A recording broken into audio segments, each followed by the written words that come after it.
विचार क्रांति अपने समय की सबसे बड़ी आवश्यकता। हर किसी को यह समझ लेना चाहिए कि मन स्थिति ही परिस्थितियों की जन्मदात्री है। चेतना के स्वस्थ स्तर का प्रमाण परिचय विचार प्रवाह के आधार पर आंका जाता है। साधनों की न्यूनाधिकता ही अनुकूल प्रतिकूल परिस्थिति के नाम से जानी जाती है। साधन शरीर द्वारा जुटाए जाते हैं। चेतना आकांक्षा उत्पन्न करती है और चेतना के सहारे ही शरीर की सत्ता बनी रहती है। निष्प्राण हो जाने पर शरीर अपनी समूची क्रियाशीलता खो बैठता है और मरण के उपरांत तुरंत ही सड़ने गलने लगता है। इस बात को ध्यान में रखते हुए स्वजन संबंधी अंत्येष्टि कृत्य द्वारा मृत शरीर को यथासंभव जल्दी ही समाप्त करने का प्रयत्न करते हैं। एक जैसी परिस्थितियों में जन्मे मनुष्यों में से कुछ उन्नति के शिखर स्तर तक पहुंच सकते हैं और कितने ही रोती कल्पती स्थिति में दुर्दशाग्रस्त बने रहते हैं। इस अंतर का कारण ना तो समाज है ना वातावरण। साधन ही यदि सब कुछ रहे होते तो एक जैसी परिस्थितियों में जन्मे पले मनुष्यों का भविष्य एक जैसा ही बनना चाहिए था, पर होता ऐसा नहीं। मन स्थिति ही प्रेरणाओं का प्रवाह पैदा करती है। वह ही शरीरगत क्रियाकलापों को इधर से उधर घसीटती फिरती है। योग्यता, क्षमता और दक्षता की स्थिति विचारधारा के अनुरूप ही सुविकसित अथवा अनाथ स्थिति में बनी रहती है। इसी आधार पर परिस्थितियां भी बनती, बिगड़ती और बदलती रहती हैं। इसलिए मनुष्य का स्तर एवं भविष्य उसकी मन स्थिति पर पूरी तरह अवलंबित देखा जाता है। इन दिनों व्यक्ति और समाज को अनेक प्रकार की कठिनाइयों से, समस्याओं से, चिंताओं और आशंकाओं से और विपन्नता से ग्रस्त देखा जाता है। उसका दोष यूं साधन सामग्री के अभाव पर थोपा जाता है और परिस्थितियों के कारण यह सब हुआ माना जाता है। सुधार के इच्छुकों का प्रयास भी यही रहता है कि परिस्थिति बदलने के लिए साधनों को विपुल मात्रा में जुटाया जाए। यह बात एक सीमा तक ही सही हो सकती है। इसमें संदेह करने की गुंजाइश इसलिए बहुत है कि तथाकथित सुसंपन्न लोग भी अनेक शारीरिक, मानसिक, आर्थिक एवं सामुदायिक विपन्नताओं से घिरे पाए जाते हैं। दुर्व्यसनों के, विग्रहों के, कुटेवों के और अनाचरणों के शिकार समुन्नत कहे जाने वाले भी अधिक पाए जाते हैं। देखने वालों को तो उनका वैभव चकाचौंध जैसा दिख सकता है, पर जिस पर बीतता है वह जानता है कि उन्हें सामान्य लोगों की तुलना में ईर्ष्या से लोग आक्रमणों तक का, असंतोष से लेकर विक्षोभ तक का कितना अधिक भार वहन करना पड़ता है। वे किस बुरी तरह घुटन सहते और झक मारते देखे जाते हैं। इसका कारण वैभव की कमी या अधिकता नहीं, वरन उसके कारण उठने वाले उद्वेगों ने ही त्रस्त कर रखा है। विवेचना करने पर स्पष्ट हो जाता है कि विचार विकृति किस बुरी तरह हर किसी को सताती और गिराती पाई जाती है। विडंबनाओं का स्रोत कहाँ है? भूतकाल की तुलना में आज मनुष्य समुदाय कहीं अधिक सुविधा साधनों से संपन्न है। यदि इन विपुलताओं का सदुपयोग कर सकने वाली विवेकशीलता भी विद्यमान रहती तो इस उन्नतिशीलता से संपन्न समझे जाने वाले समय में हर किसी को अपेक्षाकृत अधिक सुखी, समुन्नत और सुसंस्कृत पाया जाता। पर स्थिति आशा अपेक्षा की तुलना में सर्वथा विपरीत ही दिख पड़ती है। चैन से रहने और रहने देने का सुयोग किसी भी क्षेत्र में नहीं बन पड़ रहा है। विश्व व्यवस्था की वर्तमान स्थिति पर दृष्टिपात करने से प्रतीत होता है कि बढ़ता प्रदूषण, युद्धोन्माद विकिरण, अपराधों की अभिवृद्धि, जनसंख्या विस्फोट, पर्यावरण आदि अनेकों संकटों से संसार को बुरी तरह जूझना पड़ रहा है। जनसाधारण भी दुर्बलता, रुग्णता, अशिक्षा, दरिद्रता आदि के कुचक्र में पिस रहा है। समस्याएं, उलझने, विपत्तियां अपने अपने ढंग से हर किसी को हैरान कर रही हैं। स्नेह सौजन्य के लिए हर किसी को हैरान कर रही हैं। स्नेह सौजन्य के लिए हर किसी को तरसना पड़ रहा है। चिंताएं, आशंकाएं जन जन के मन को आतंकित किए हुए हैं और भी बहुत कुछ ऐसा हो रहा है जिसे अशुभ एवं अनुचित ही कहा जा सकता है। यह सब क्यों हो रहा है?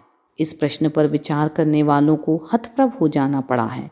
प्रगति युग के नाम से प्रख्यात अपने समय में जब विज्ञान ने अनेकानेक शुभ साधन उपलब्ध करा रखे हैं तो फिर वह अभावग्रस्ता कहाँ से उपज पड़ी, जिसके कारण उचित अनुचित सब कुछ कर गुजरने के लिए लोगों को आकुल व्याकुल होकर रहना पड़ रहा है। जब बुद्धिवाद ने अनेकानेक रहस्यों को खोज निकाला है और अभिनव प्रतिपादनों का अंबार लगा दिया है, तो फिर पथ भूले बंजारे की तरह कष्टदायक भटकाव क्यों सर्वसाधारण को संतृप्त किए हुए है। मोटी दृष्टि से इन पहेलियों के अनेक कारण और उनके भिन्न भिन्न हल सूझ पड़ते हैं, पर जब गहराई में उतरकर वस्तु स्थिति जानने के तात्विक प्रयत्न किए जाते हैं तो एक ही अति स्पष्ट और नितांत निर्विवाद कारण उभरता है कि उपलब्धियों के दुरुपयोग में दुर्बुद्धि का बोलबाला हो चला है। अचिंत्य चिंतन अपनाने की मानसिकता बन गई है। नैतिक मूल्यों की अवज्ञा और उपेक्षा होने लगी है।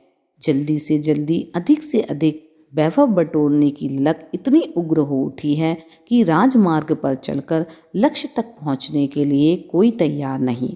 हर कहीं पगडंडी खोजने और जो सूझ पड़े उसी पर आंख बंद करके पगलाए लोगों की तरह दौड़ पड़ने की होड़ चल रही है। उक्त स्थिति में जो उचित था उसे छोड़कर आतुरता की मन स्थिति में कुछ भी कर गुजरने की रीति नीति चल पड़ी है। उसी बदहवासी में ऐसी मन स्थिति बन गई है जिसमें अनर्थ अपनाए बिना चैन ही नहीं पड़ता, उसी में लाभ समझा जाता है और वही इष्ट अभिष्ट बनकर ऐसी स्थिति उत्पन्न कर रही है जिसमें तात्कालिक लाभ के अतिरिक्त और कुछ सूझता ही नहीं। इसकी परिणति कुछ ही समय बाद क्या होगी, इस संदर्भ में शानचित से सोचने की किसी को फुर्सत ही नहीं। यही है वह अर्धविक्षिप्तता जिसके चंगुल में फंसे होने से छोटे से लेकर बड़े तक के सिर पर अपने अपने ढंग की सन के सवार हैं। उन्हीं के कारण ऐसे अनाचरण भी अपना लिए गए हैं जो विपत्ति के अतिरिक्त कुछ उत्पन्न कर ही नहीं सकते। वस्तु स्थिति को और भी स्पष्ट करनी हो तो आज के विग्रहों का उत्पादन केंद्र बुद्धि विभ्रम या आस्था संकट के नाम से जाना जा सकता है। यही है वह विभ्रम जिसके कारण उल्टे पैरों उल्टी दिशा में चल पड़ने जैसी स्थिति बन गई है। स्पष्ट है कि चिंतन ही कर्म के रूप में परिणत होता है। उसके कारण भली बुरी परिस्थितियां उत्पन्न होती हैं। जो कुछ उगता है वह धरती की ही देन होती है। इसी तरह जो कुछ भी सामने आता है वह वस्तुतः अपनाई गई गतिविधियों की ही परिणति होती है। अस्तु अपने भाग्य का निर्माता स्वयं होने के शाश्वत सत्य को ध्यान में रखते हुए इसी निष्कर्ष पर पहुंचना पड़ता है कि विकृत मन स्थिति ही एकमात्र वह कारण है जिसने अनेकानेक संकटों के तूफान खड़े कर दिए हैं। अन्यथा जब पुराने समय में स्वल्प साधनों के रहते लोग हंसते हंसाते खिलते खिलाते जीवन जीते रहे, तो अब साधन सुविधाओं की विपुलता होते हुए भी व्यक्ति को विपन्न और समाज को उद्विग्न स्थिति में दिन गुजारने का अन्य कोई कारण हो ही नहीं सकता था। कारगर उपचार कैसे हों? यूं असंख्य समस्याओं के अनेक समाधान सोचे जा सकते हैं और उनके लिए अनेक उपक्रम भी अपनाए जा सकते हैं। इस खोजबीन में अनेकों मूर्धन्य जुटे भी रहते हैं, पर यदि धीरे धीरे धीरे गंभीर होकर सोचा जा सके तो बात ऐसी दिख पड़ेगी जैसे कि कस्तूरी वाले हिरण को सुगंधि उपलब्ध करने के लिए दिशा दिशा में भटकन अनुभव करनी पड़ती है और निराशा के साथ साथ थकान की दोहरी मार से दम तोड़नी पड़ती है। परिस्थितियों का उत्पादन मना स्थिति के स्रोत से होता है।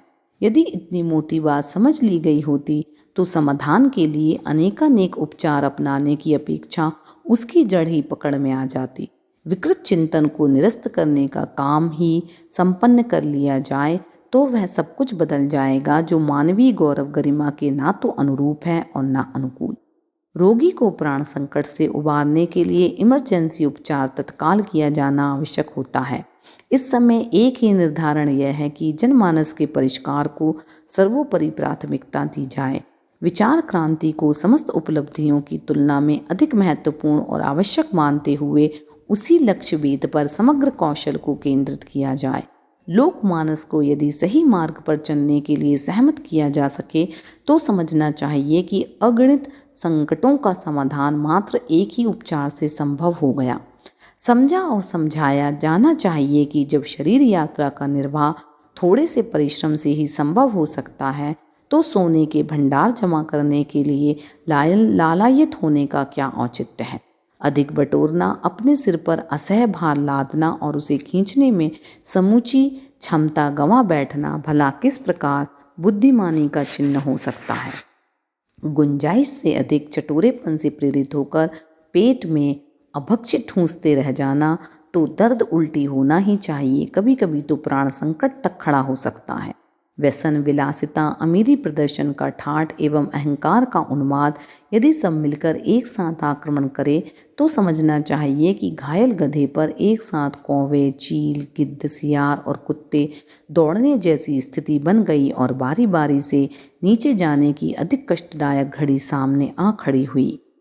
लिप्सा की तृष्णा की तृप्ति कोई तब तक तो कर नहीं सका, आगे भी कोई इस समुद्र जितनी गहरी खाई को पाटने में सफल हो सकेगा, इसकी संभावना ना तो वर्तमान में किसी से बन पड़ेगी, ना भविष्य में इसकी कहीं कभी आशा की जा सकती है।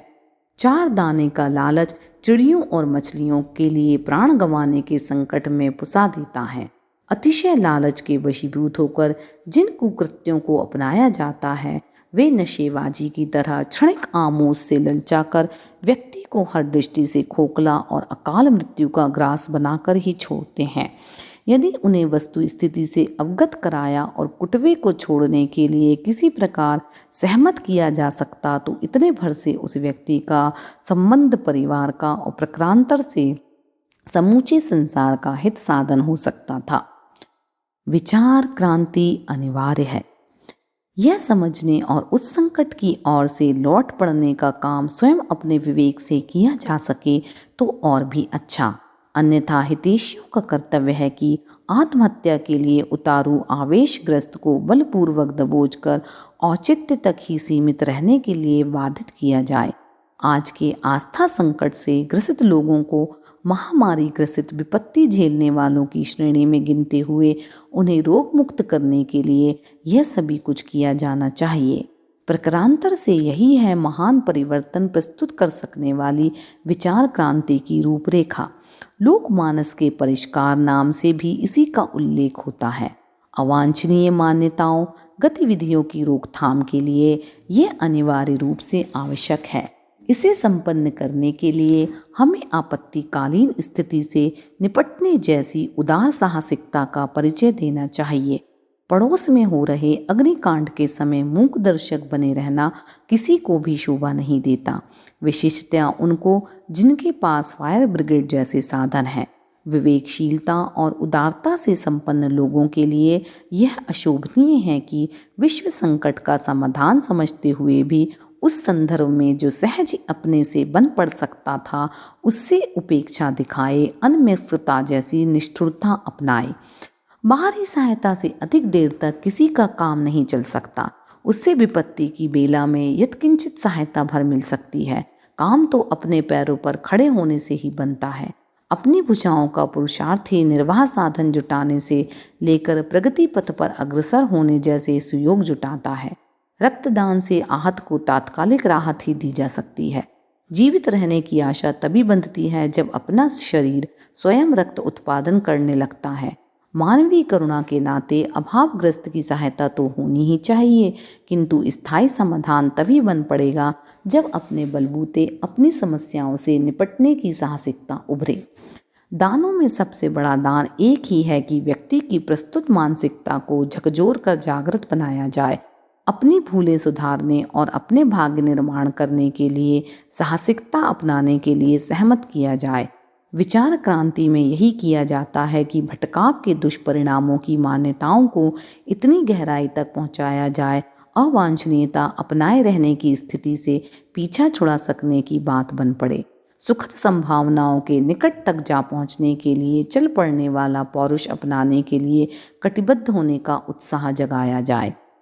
अपनी समस्याओं का उत्तरदायी स्वयं को भी मानने और अपना सुधार करने के बाद दूसरों से भी सहयोग की आशा अपेक्षा करने की बात तो समझने योग्य है, पर इसका कोई औचित्य नहीं कि अपनी प्रतिगामिता को छाती से चिपकाए बैठे रहा जाए और जिस पर प्रस्तुत कठिनाइयों का दोष मढ़कर किसी प्रकार मन समझा लिया जाए। ईश्वर भी मात्र उन्हीं की सहायता करता है जो अपनी सहायता आप करते हैं। इस सत्य को झुटलाया नहीं जा सकता। भले ही कोई हठवादिता अपनाकर परालंबन के आधार पर दिवा स्वप्न सजाता रहे, पात्रता की अभिवृद्धि के बिना उदार चेताओं के अनुदान भी आते जाते कहीं बीच में ही अटक जाते हैं। यही है शाश्वत सत्य जिन्हें समझने समझाने के लिए समझदारों को सहमत करना विचार क्रांति की पृष्ठभूमि है। यही है अपने समय की सबसे बड़ी आवश्यकता। इसी में सन्निहित है सुख, शांति और प्रगति के सूत्र सिद्धांत। महामानवों का अनुगमन करें।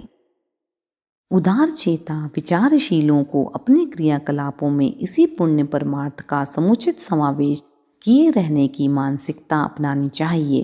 पुरातन काल के परमार्थी महामानव यही करते भी रहे हैं। स्वयं औसत नागरिक स्तर का निर्वाह अपनाने वाला लोक सेवी संपदा किस प्रकार कितनों को बांटे। जो जिनके पास है ही नहीं वह उसे लाए कहाँ से। सदाव्रत बंटवाना, बावड़ी बनाना, कंबल बांटना जिनके लिए संभव है वे धनाधीश वैसे भी करते रह सकते हैं, परंतु ब्रह्मचेता तत्वज्ञानियों के लिए तो इतना ही संभव है कि भटकों को राह दिखाए और जो उठने का साहस नहीं कर पा रहे उन्हें उठाने के लिए अपने कौशल का उपयोग कर दिखलाए। मना स्थिति बदल जाने पर परिस्थितियों का बदल जाना सुनिश्चित है। सफलताएं अर्जित करने वाले और परमार्थ के आधार पर देव मानव कहलाने वाले लोगों ने अपने क्षेत्र में अपने स्तर की सूझबूझ और क्रिया प्रक्रिया का परिचय दिया है।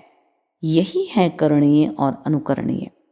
देव मानवों की तरह अभिवंदनीय मनीषियों ने अपनी श्रद्धा और सक्रियता को इसी दिशा में नियोजित रखा है कि उल्टे चिंतन को सीधा किया जाए। भटकावों को निरस्त करके नई राह अपनाने के लिए समुद्र में खड़े रहने वाले प्रकाश स्तंभों की तरह सही मार्गदर्शन करते रहने में जीवन बिता दिया जाए। यह कार्य इतना महत्वपूर्ण माना गया है कि जो इस काम में निरत रहे उन्हें भूसुर पृथ्वी का देवता स्तर की मान्यता दी गई और उसी स्तर की वरिष्ठता प्रतिष्ठता उन्हें प्रदान की गई है।